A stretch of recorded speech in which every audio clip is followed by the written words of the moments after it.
Hey, it's Garrett, Do It Right Roofing. So what I want to show you up here, it's obviously a roof that's in need of replacement. You can see there's a lot of moss and algae, and if you look at the shingles up in the ridge cap, they're kind of deteriorating and falling apart.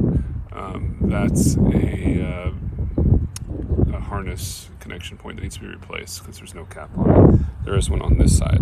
So one of the things I wanted to show you that we need to address, and I need to do a little bit of research for in order to make sure that we have it set up correctly, is having the correct exhaust venting.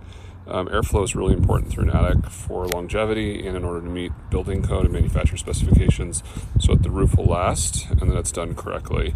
And we have, this is kind of an interesting thought, we have these vents directly across from each other, and what that can create is that air can suck in one and out the other, and that's what we don't want. We actually want air to come in and at the bottom. There's bird blocks over in the soffits underneath those gutters down there in the eaves, and we want to exit up through the top.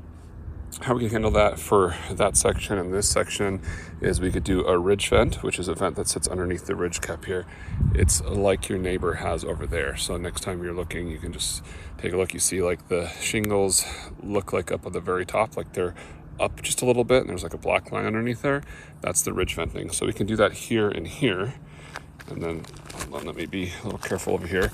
We have a similar issue where this top like 5 or 6 feet of roof isn't actually having exhaust come out through it, so moist air can sit up here because they put 2 vents here, a couple over there, and a couple on the other side.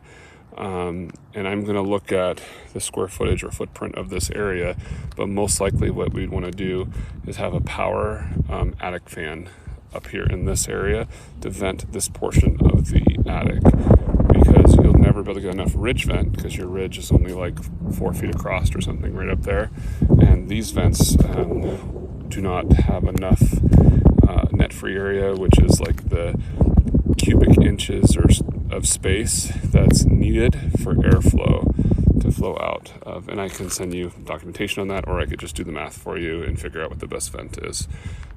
We'll start with that.